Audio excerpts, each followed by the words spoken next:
So today, I'm going to discuss a few things. The first one is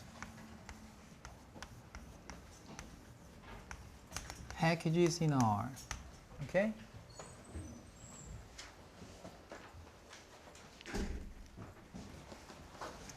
I'm going to show you two packages. Maybe one. The first package is foreign. This is the name of a package. And the second package is CAR. Okay? So we do this first. So let's open R.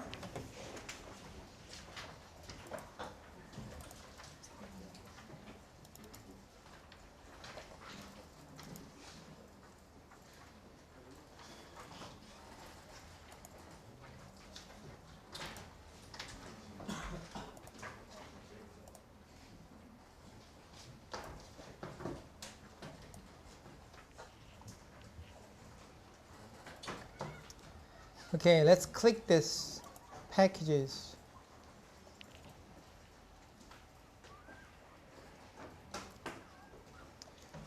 What is a package? So package is basically just a function or many functions, okay, packed nicely under one program. So the idea is that so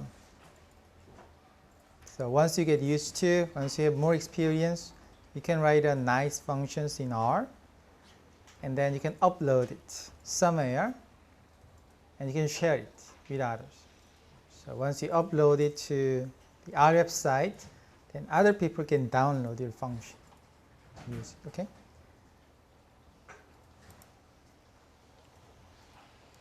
So can you click install packages? And choose something. Okay, so this is just servers somewhere in the world. So there may be one in Korea too.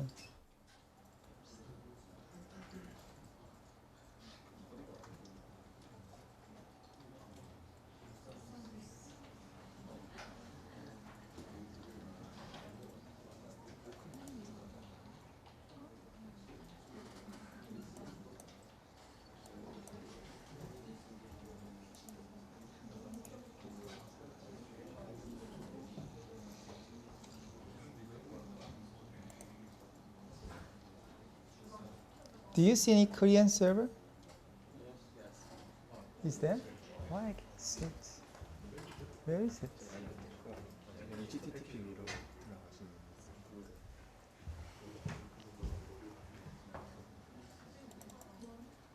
Okay. Oh, there are many. Seoul 1, 2, and Ulsan. Okay. So you can choose anything you want.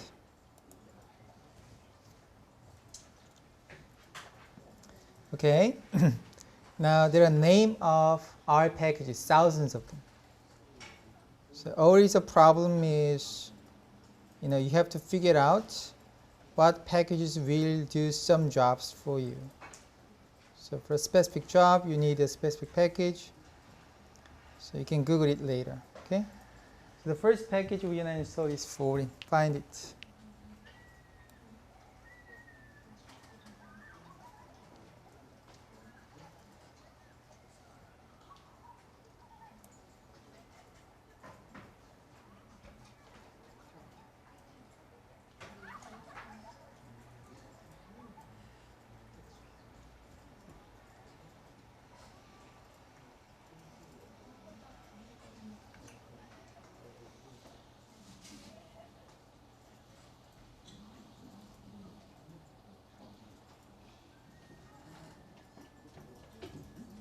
Oh, here you go, foreign.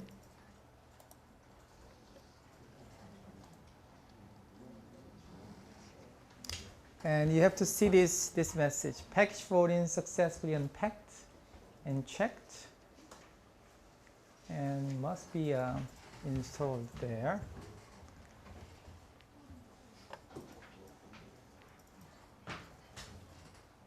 Now, you call it. You load your package, and choose this one. So this is one way. You can click and choose, or you can choose, you can say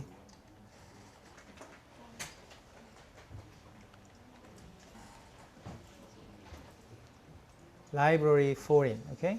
It means that you're gonna call foreign somewhere in your computer and it should be ready in your memory. Or you say require foreign. They all do the same thing.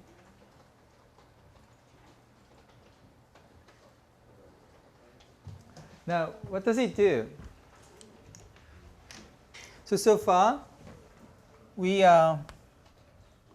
read something like CSV file, right? So this is an Excel format. This is an Excel data format. But what if somebody gives you something else? A lot of these data formats out there. So how to read other formats besides a text file or CSV? So for example, today, we are going to see how to read .dta. So this is a Stata data format. So the idea is that you're working with someone else. He or she send you a Stata file, state data file, and you read it into R. Or somebody sends you a SAS data format, and you also want to read it, right? That happens all the time. And the library foreign is necessary to do it. So you call this library in your computer, and then you can read it, okay? Now let's find one DTA file. Let's go to the website.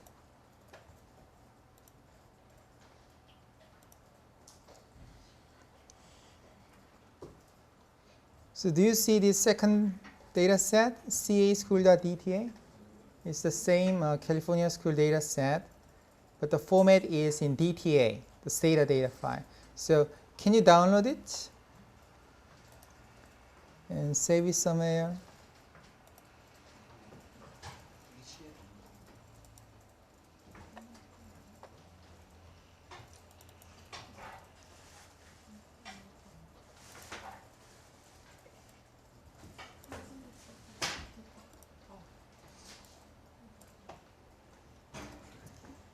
So I have this matrix folder, right? Directory. So I put my caschool.dta file into that directory, just like before. So in my directory, I have caschool.csv, Excel file. And I also have caschool.dta, the Stata file. So you can use Stata to open it, but you don't have to. So R allows you to open this file too.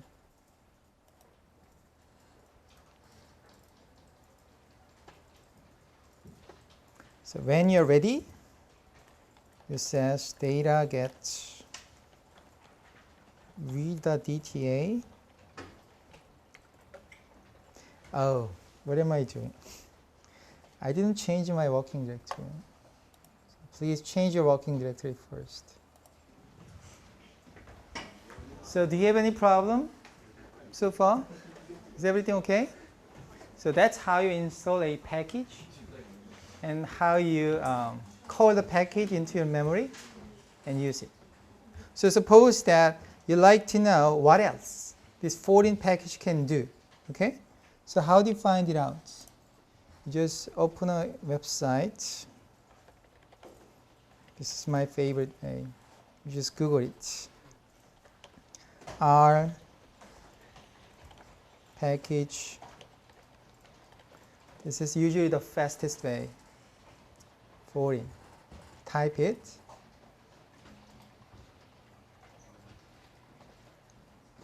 And then you read a few of these things, okay? So let's see, from this web page, we have this information that functions for reading and writing data stored by some versions of, for example, Minitab. If there is a data file generated by Minitab, you can read it in R. S, if there's a data made by S, you can read it. SAS, if there's a SAS data, you can read it. SPSS data can be read in R. Stata too, and many other things, okay? So whatever you have, you can use this package and you can read it inside of R. Now we have this data set. Then what do you want to do? Well, now we just do the usual thing. You attach it, and then you can run a regression. So suppose that, so what should be the dependent variable? So let's say reading score is my dependent variable, and my independent variable is class size, str,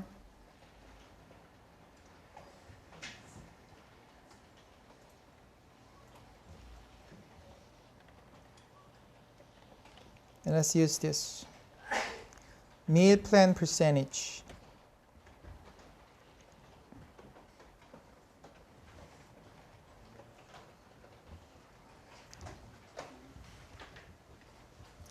So basically, if the class size goes up, the reading score goes down.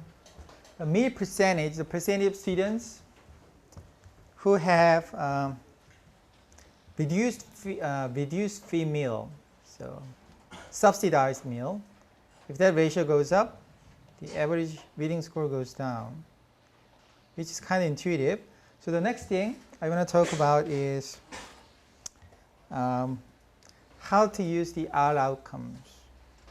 So one way is to use summary, right?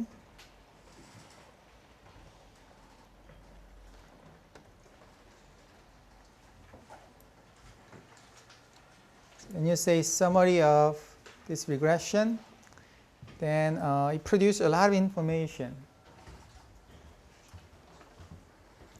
So this is SCR, right? Standard error regression. It tells you the average size of prediction errors. And this is R squared. And this is estimate beta hat, standard error, t-value, things like that. So you can read it and you can type it somewhere. But suppose that there are too many numbers, okay? And you want to have some efficient way. So how can you do it? So for example, suppose that you like to get the standard error of these three betas, okay? Then one way is again, you just type summary of the regression and you can write it somewhere and retype it, but you don't have to do that all the time. So for example, if you type this,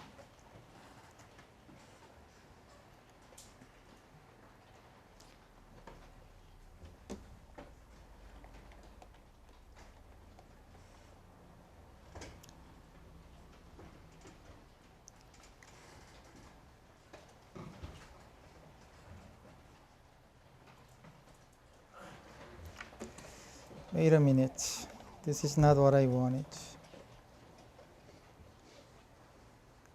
So the coefficient in AA is not what I want.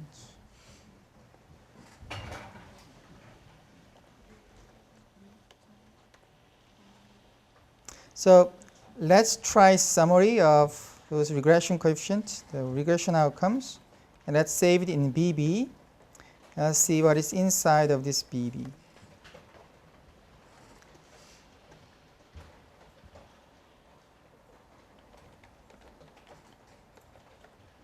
Oh, that's better.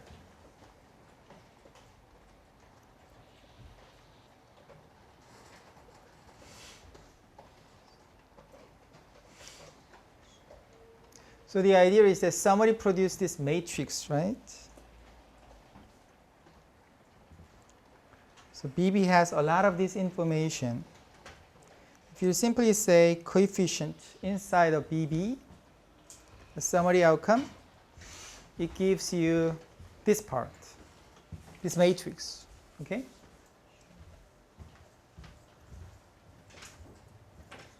Now, how to get the standard error? Just the standard error.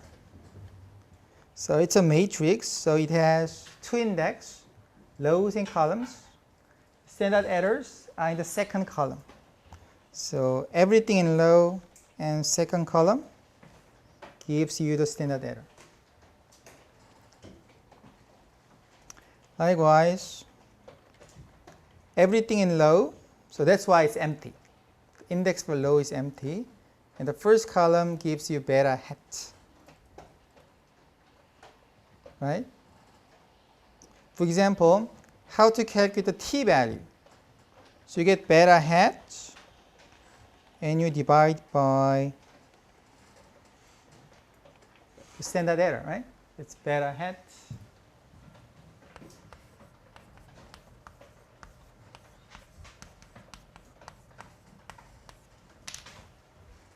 That's how you get the t-value. So this is the t-value we calculated, and compare it here.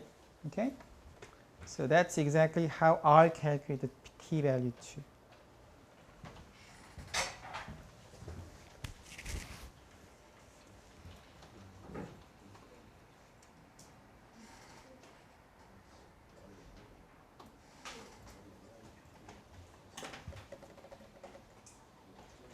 So from this discussion, let me just remind you. So what is AA? So AA directly gets the regression outcome.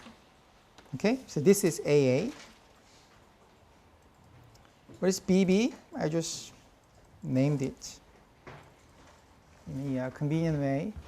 BB gets the outcome of the summary function. Okay, they save different information. So how do you find it out? You type list, show me everything in AA, and it has some information. And if you type list of BB, it also has some information too.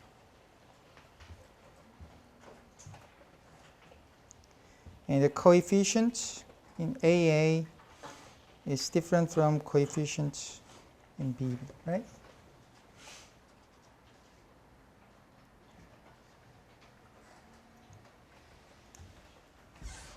Now let's think about something that is useful for us. So if you just like to know this coefficient, you can use this.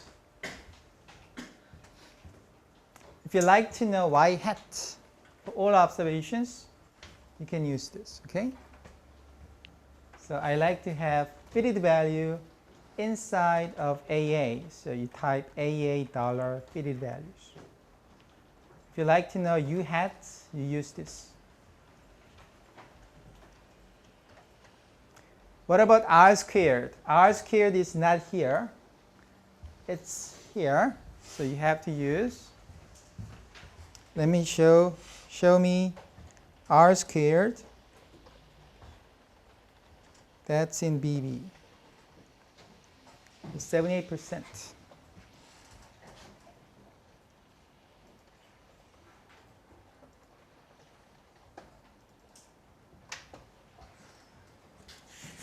What about SCR?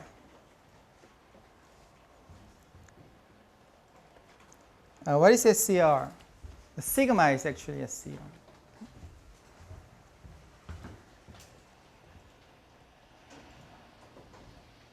So let's save it into SCR. 9.2, so that's the average prediction error. And let's compare it against the SCR. The summary function, 9.2, right?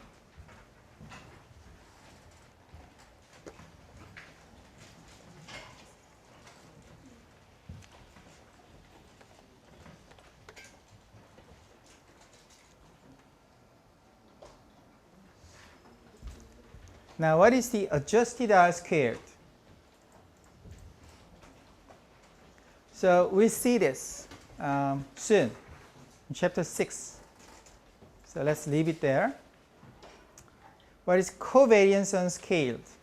I'm going to show you how to use it slightly later. How to use F statistics. So we'll see it in chapter 7. So let's leave it there. We already know how to use coefficient, R squared, and sigma, which is SCR. So there are more, actually. So there are some functions that use information saved in this R outcome and do additional calculations, for example. So for example, how to get SSR.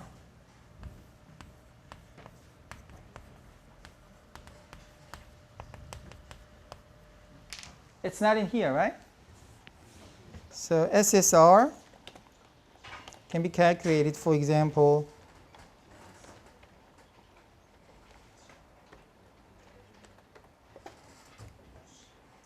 so that's the SSR.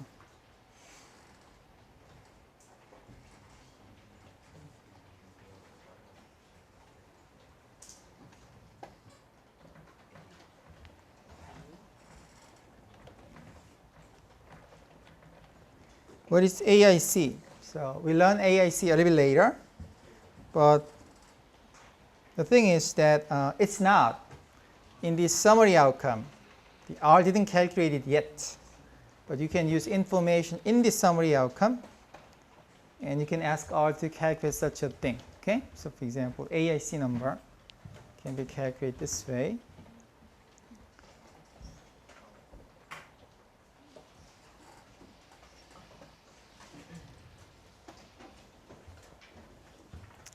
Let's see.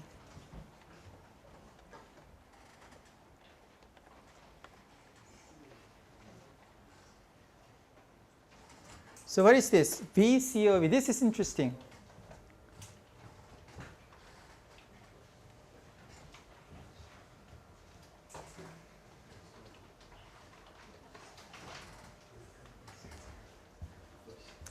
What is VCOV? It's a variance matrix, variance and covariance of beta hats. Do you remember that we have two axes? So there is a intercept, x1, class size, and x2, meal plan percentage, right? So there are three beta hats. So they must have variances, and they must have covariances between them, right? So this is the variance of beta 0 hat. This is the variance of beta 1 hat. This is the variance of beta 2 hat. And this is the covariance of beta 0 hat and beta 2 hat. Okay? So that's the idea. So variance of beta hat can be calculated if you simply read the diagonal of this matrix. Okay? So let's do this way. Covariance. Let's just call it CV. Guess this outcome of VCOV. And we only want to take the diagonal terms of this matrix. So again, that's the variance of the intercept and beta 1 hat and beta 2 hat. Now imagine that you take the square root for the variance. What do you get? What is the square root of variance of beta 1 hat? Do you remember? That's the standard error, right? So take the square root.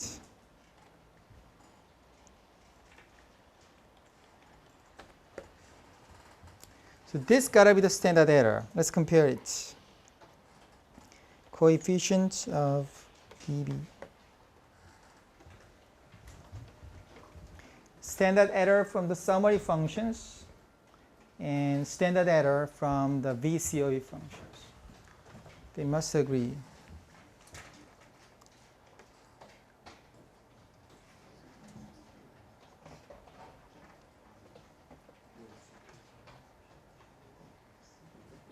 So the point is that there are a lot of informations okay, in the odd outcome. So you just need a few practices, and you should be able to use those informations very wisely. The one remaining tricky thing is which one you have to use. That's very tricky. So sometimes I use AA, sometimes I use BB, right? So how do I remember? I usually forget. So what I usually do is try both. Try this. If it doesn't work, try the alternative. Again, the first one, what I called AA, saved the LM outcome, okay, the direct outcome. The second thing, the BB, as I called, saved the outcome of the summary function. That's two different things. So whatever you want must be in one of those, okay? So try both and rely on Google all the time. And I think you should be able to find it. Okay, do you have any questions so far? If not, let me do this new reading guide, which is our last topic in chapter 5. So after today, we are done in chapter 5. Which actually means that you're going to have a quiz very soon. As I promised, after chapter 3 and 5, you're going to have a quiz. So it's coming soon, okay? So be prepared. Now, what is the last topic? The last topic is this. Oh, by the way, I'm going to talk about the second package after I finish this topic, okay? So this package is very useful. In a minute.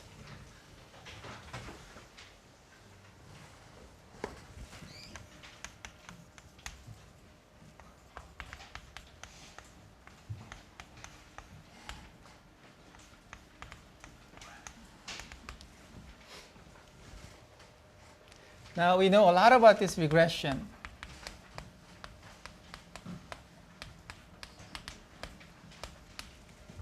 So that's the population regression line, the model we assume. So we are assuming that the dependent variable is generated in this way. Once you have your sample, you can fit it, right? So this is sample regression line. We also know that these two are the unknown numbers. Effective class size and test score. What is it? We simply do not know the effect, right? What is the precise size of the effect? We do not know, but we believe that it's out there. We just need to find it, okay? Getting this regression helps you to find this number in an approximate way. So these are two unknown numbers, y and x. They are part of data. The ui is the error, it's a prediction error. And this is not observed. This is not a part of data. So this is something of mystery. So we know these parts, 4 parts, but we have no idea how the error looks like. So when you cannot control something to make a progress, you make a reasonable assumptions. Because we do not know much about this error, we make assumptions. So the first assumption we made is this, right? So what does it mean? The prediction error must be balanced out. You're not going to make consistent mistakes, right? Something like that. We actually go further.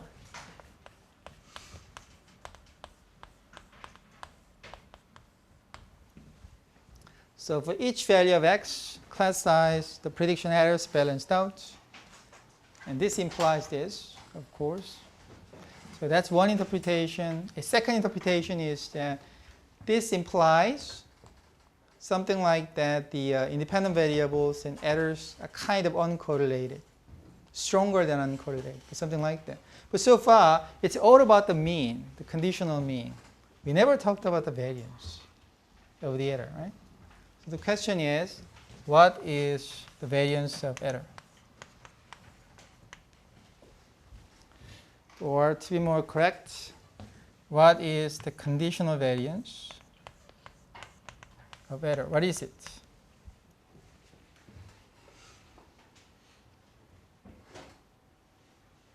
So we all know that the first moment is 0.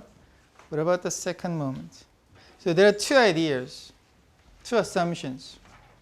So one assumption is it is just a constant, a number, a given number. So what is important is it has no subscript I, right? So for any individual, you have the same variance for the error. Or for any value of x, you have the same variance. So that's one idea. The second idea is, maybe I can write it this way. So for ith individual, it has some variance. But the idea is that for the next individual, you can have a different variance. Or I can just write it as a function of x. And the class size is different. The second moment of the error can be different. Okay?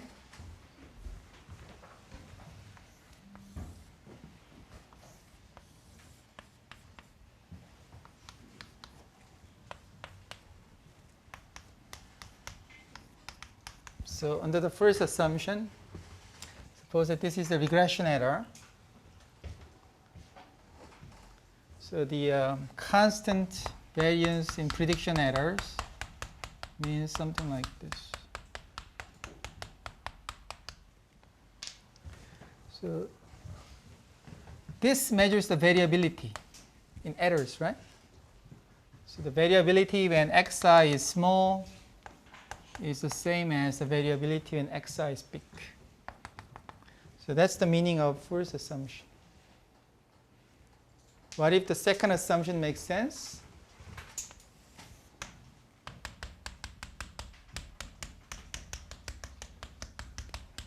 So the data may look like this. So when x is small, the variability in error can be small. It can be the other way. When x is big, the variability can be big. Okay? That's under.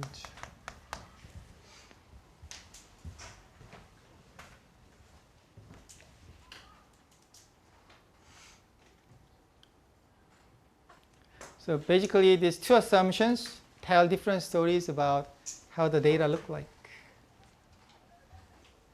Can you see the patterns in the variability, in the dispersion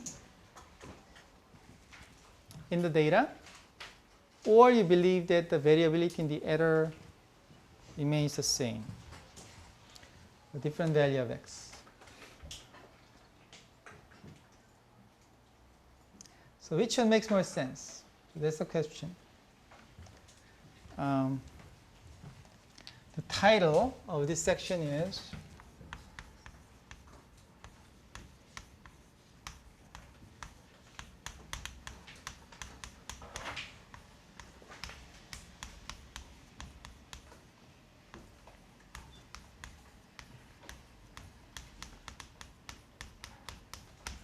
Homoscedasticity and Heteroscedasticity. That's the title of this section. What does it mean? Scedasticity is just, how can I say, just another way to say variance. The degree of variation.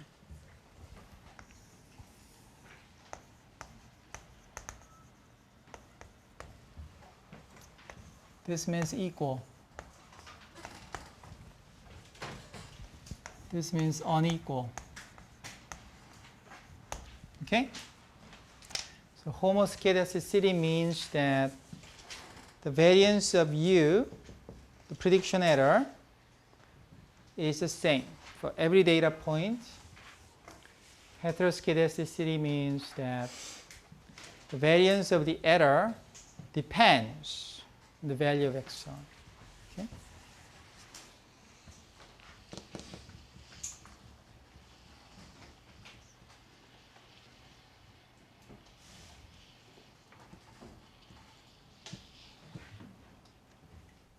So how do you know? So once you have a data set, how do you know that this explains the dispersion better than this or the other way? Or is it even important?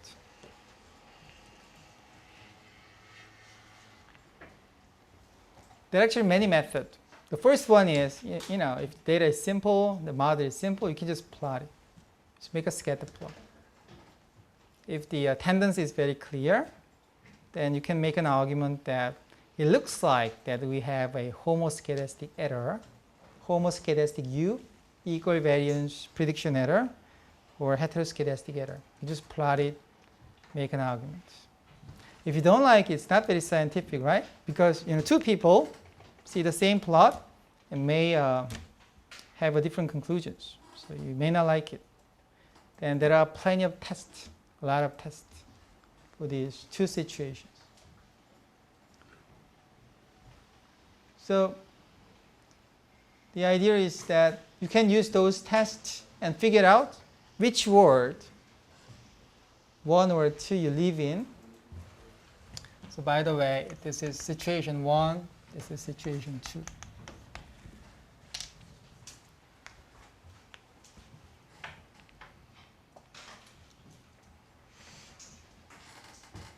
So that's a kind of old way of teaching statistics, econometrics. So in like 80s and 90s, when I learned econometrics, my teacher taught me this way.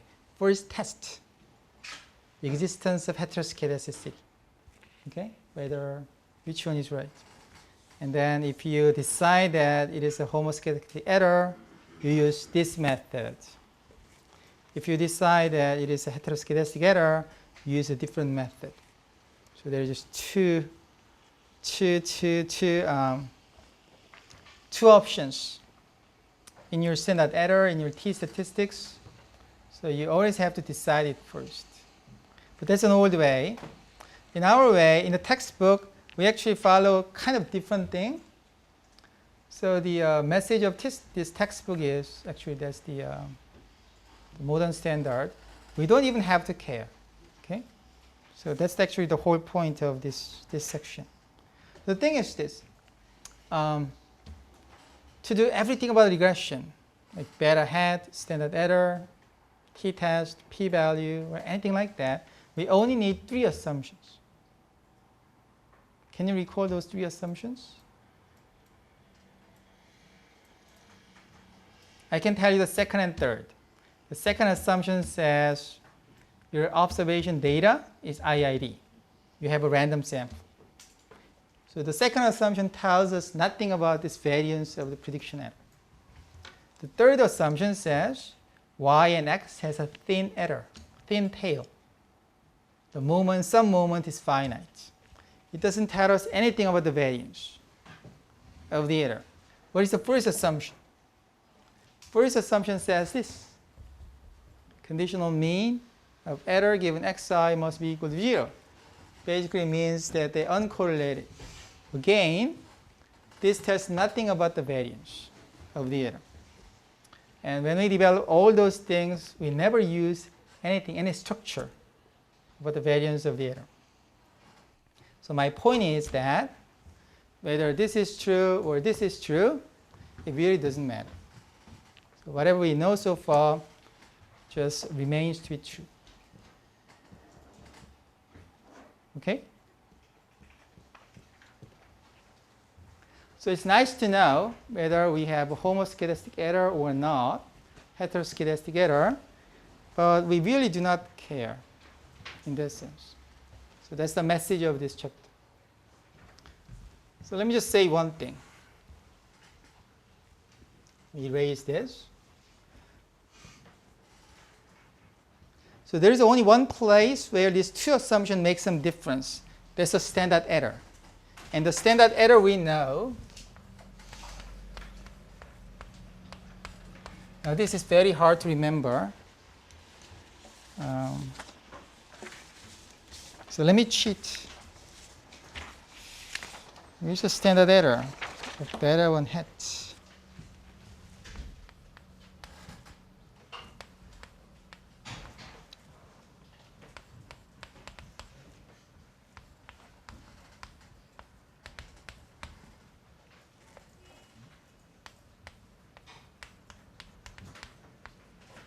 So that's the variance of error on hat. If you take square root, that's a standard error, right? Is it correct? 1 over n. Now, when we drive it, we didn't use any information about this, right?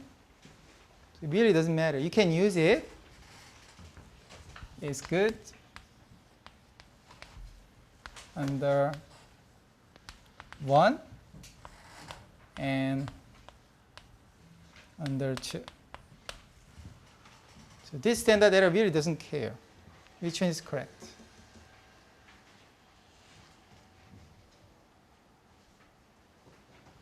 Now, what if you really believe that this is true?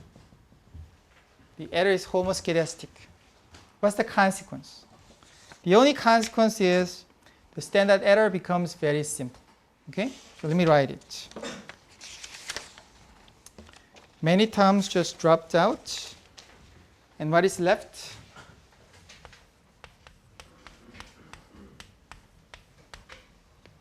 Is this.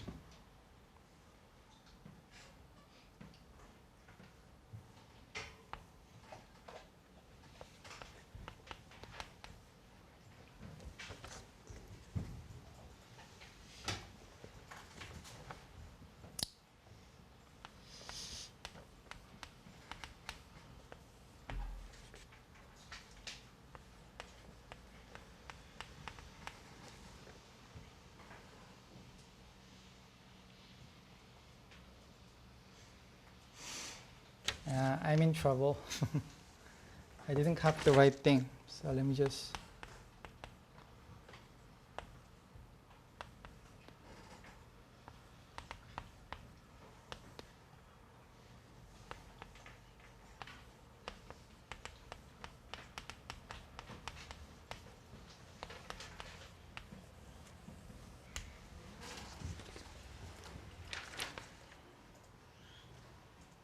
So for the first expression, my mistake is that I copied the population version. This is actually the standard deviation of beta hat.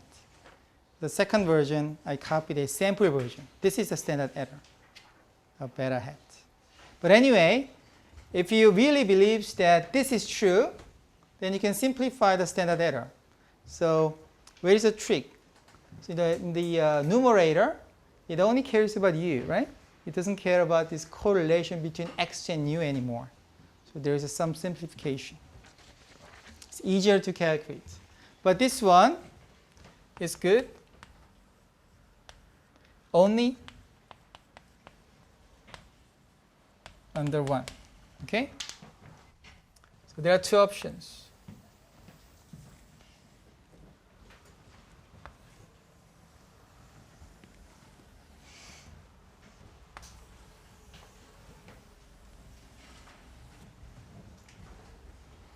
So if you use the standard error we studied so far, it's good under this scenario. It is valid under this scenario too. Okay? So you don't have to worry about. Now if you prefer to use this standard error, which is simpler to calculate, then it is good under the homoscedastic error, but it is wrong under the heteroscedastic error. So which one you want to use? If you can choose. Obviously the first one, right? It's good under both cases. The second one is good only under one cases. So the first standard error is called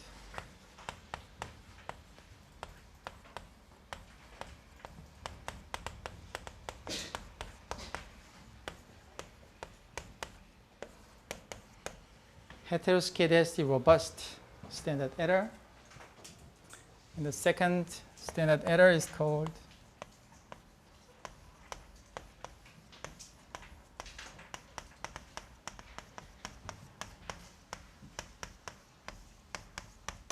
homoscedastic only standard error. As you can see, the meaningful word here is robust and only. Okay? So robust gives us an idea that it is good under any situations, right?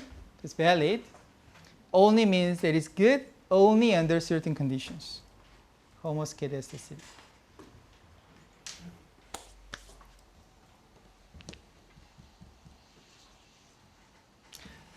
So there's some stories, historical reasons that we still have these two options. The thing is that before we have power computer, somehow this was much easier to calculate.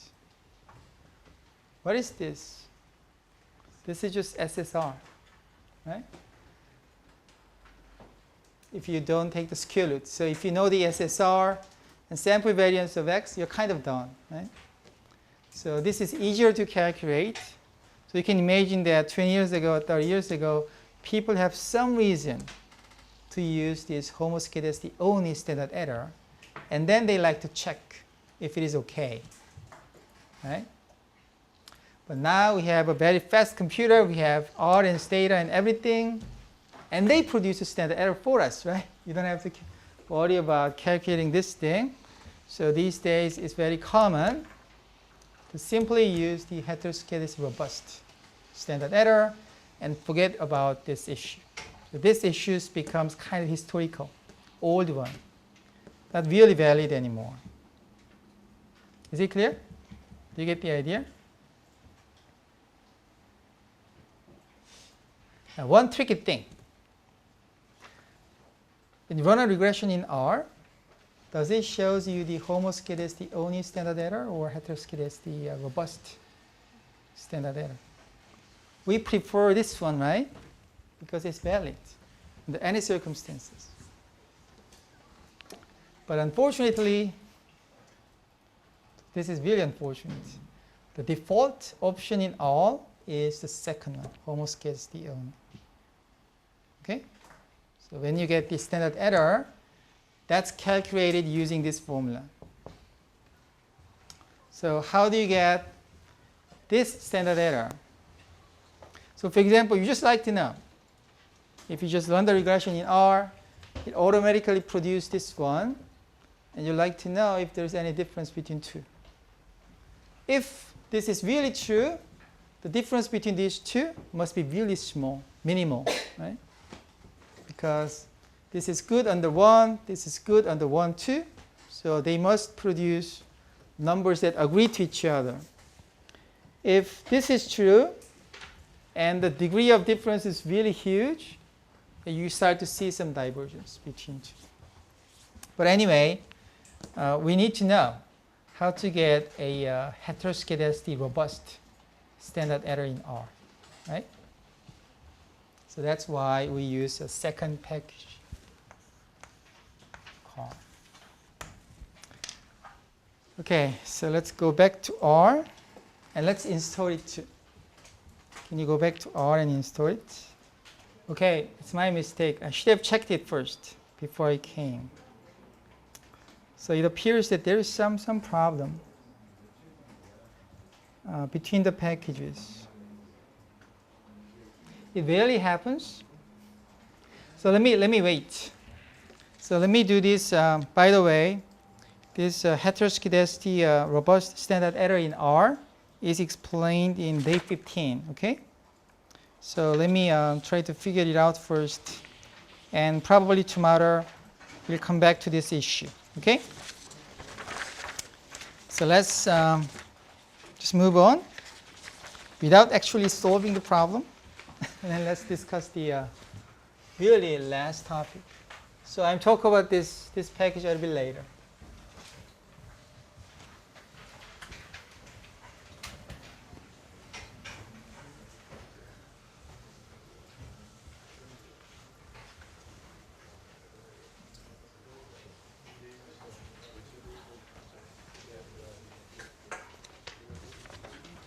Now, really, the last topic in chapter 5 is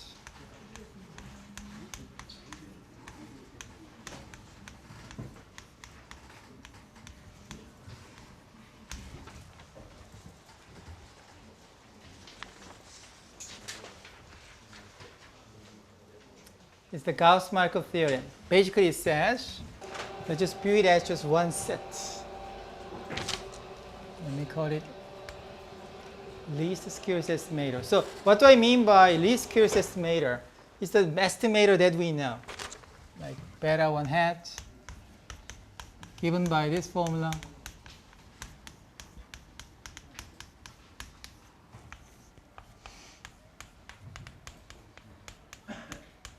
And beta naught hat, again, given by this formula. If you recall, we got this formula by minimizing sum of squared errors, right? By minimizing the least squares, minimizing the sums of squared error. So that's the least squares estimator. Is the best linear, unbiased estimator.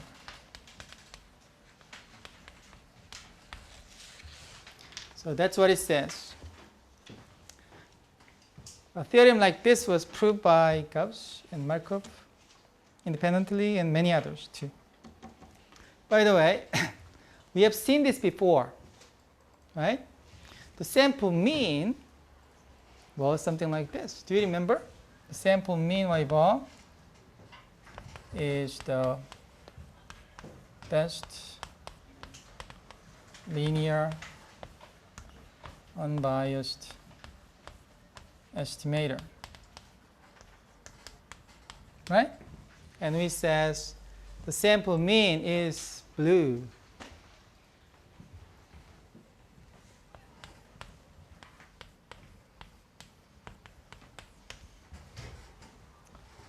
Now the Gauss-Markov says the least squares estimator is also the blue, the best linear unbiased estimator.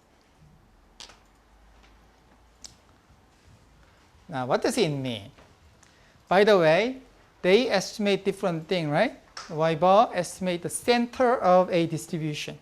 If you have one variable, what is the center of distribution of that variable? Y bar is one estimator. By the way, it's the best estimator out of all linear unbiased estimators. And you probably remember that best means it has the minimum variance.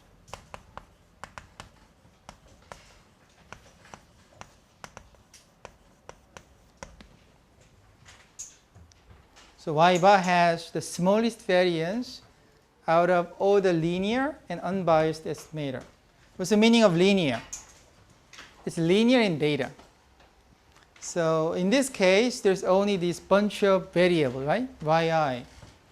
So y bar is indeed a linear sum of yi's, right? So this is one example of a linear estimator. And y bar is unbiased estimator because, so we have done this a lot.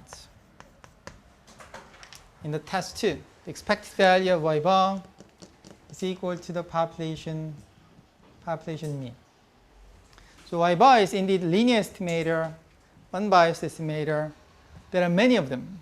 There are many linear unbiased estimators for the center of a distribution. And this theorem says, well, if the sample mean has the smallest variance. So in that sense, that's kind of very good one. So that's why we use the sample mean. Now, the Gauss-Markov says something like that in the regression problem. The regression problem, you estimate the regression function, right? So suppose that there are a lot of these estimators that estimate the intercept and slope. Out of all the linear estimators, a linear unbiased estimator, the least squares estimator that we know achieves the smallest variance. Okay? Again, the best means smallest variance out of all the linear and unbiased estimators.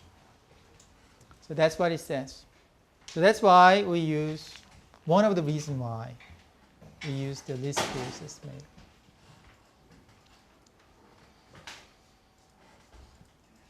Now the thing is that I'm not going to show it, okay? So you just have to believe it. So in that sense, you can say that the least squares estimator is the blue. It has the minimum variance out of all the linear and unbiased estimator. But I at least like to convince you that these two things are actually linear estimator. Does it look like a linear estimator? What do you think? Is it a linear function? If y bar, if the beta 1 hat is not a linear estimator, then the Gauss-Markov is kind of meaningless, right? If the estimator itself is not linear. It doesn't say much. Now, is it an unbiased estimator? Kind of tricky, right? So at least I'd like to convince you that these least squares estimator are linear and unbiased. Okay? Although it doesn't look like that. For the unbiasedness, you have to show this claim. The mean of the beta 1 hat must be equal to the truth. Just like this. Okay? So we can show it. What does it mean by linear? For example, beta 1 hat cannot be linear in x. It's the denominator, right? But there's a chance that it can be linear in y, right? So it's linear as a function of y. Same for beta nor hat. Wi, yi. Like this. The sample mean, all the wi is equal to 1 over n. So you have the same weight for the sample mean. But for the beta 1 hat, it may have different weight for different observation. Okay, so at least I can show you that. These beta hats are linear and unbiased. Okay, so that's the minimum to show. But even that can be quite hard. It can be time consuming. So my plan is not to show everything, but leave it as an exercise, the homework exercise. So you're going to show it, okay? Now, let me give you some hint.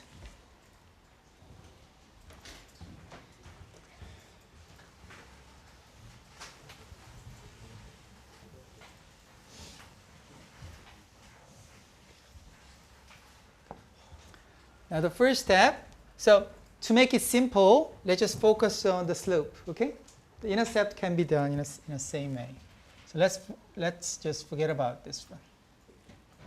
Step 1.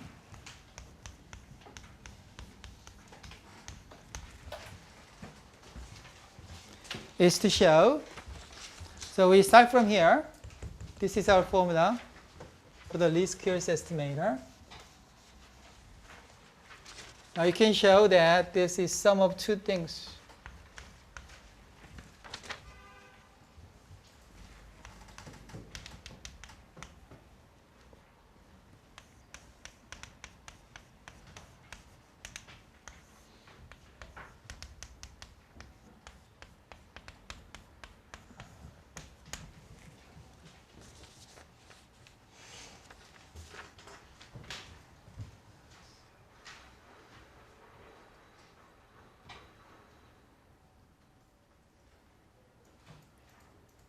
Okay, that's step 1. Actually, this is the hardest part out of all this. Now, step 2. Let's think about this unbiasedness issue. You can think about the E of beta 1 hat. And from the step 1, beta 1 hat can be decomposed into 2.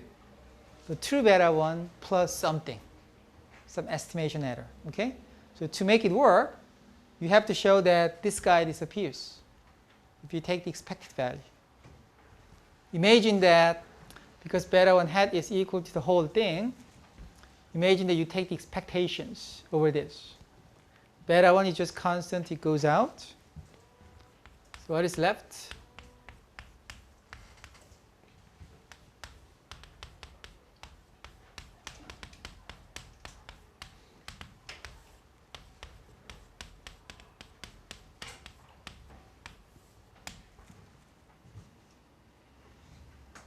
Okay? And it is going to work, meaning it's going to be beta 1 and show the unbiasedness only if it is equal to 0, right? So all those gaps, so this is the gap between our estimate and the truth. And if the gap disappears on average, this is the meaning of unbiasedness. Okay? Now think about this. Suppose that this is your exercise in quiz, although I'm not going to ask anything like this in quiz. Just too hard. Just take too much time. How are you going to show a claim like this? Expected value of something is 0. How do you show anything like that?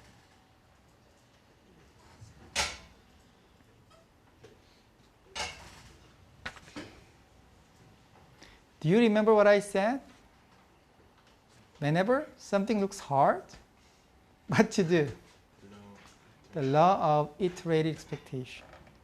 Okay? So try this. Use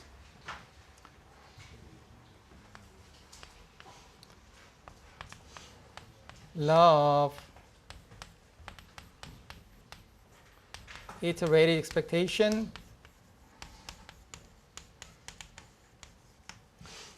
And of course, our conditional mean 0 assumption. So basically, what's going to happen is you condition on all the x's and apply the law of iterated expectation. Inside of this conditional mean, all the xi's are a known number. So you can pull them outside.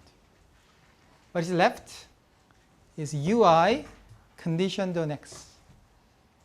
That's 0. That's everything disappears. Does it make sense?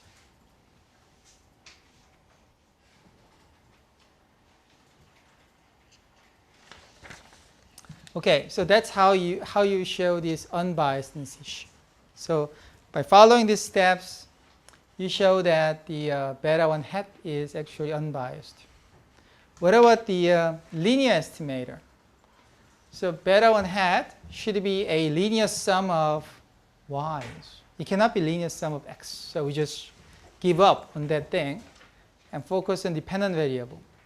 So how do you do that? So basically, you start from here, okay? And you manipulate this until you have, so let me just give you a big hint.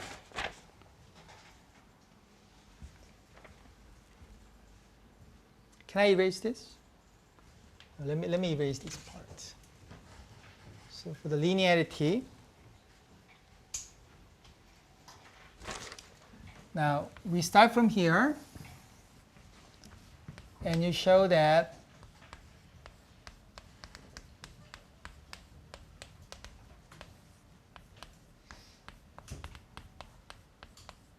this is step 1. Okay, so what's the difference? The difference here is this minus y bar, whether you have it or not, does not change the value of beta 1 hat. Okay? This is actually not hard at all. We have done this before. Do you remember the shortcut for the covariance and variance? Sample covariance and variance? The shortcut of the sample covariance, we already used it. Okay? So whether you have minus y bar or not, it does not change the number. So that's step 1. Step 2,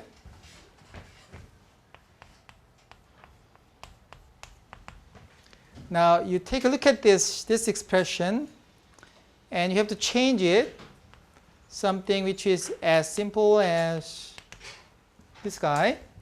The only thing that is unknown is what is wi? What is the weight? The dependent variable. Okay? Figure it out.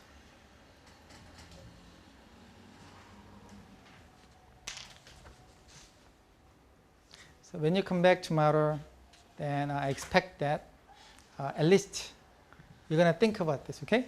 Maybe some of you have solutions. So that's an unofficial homework exercise by tomorrow. Please think about it. Think about these steps. Okay, I'll see you tomorrow.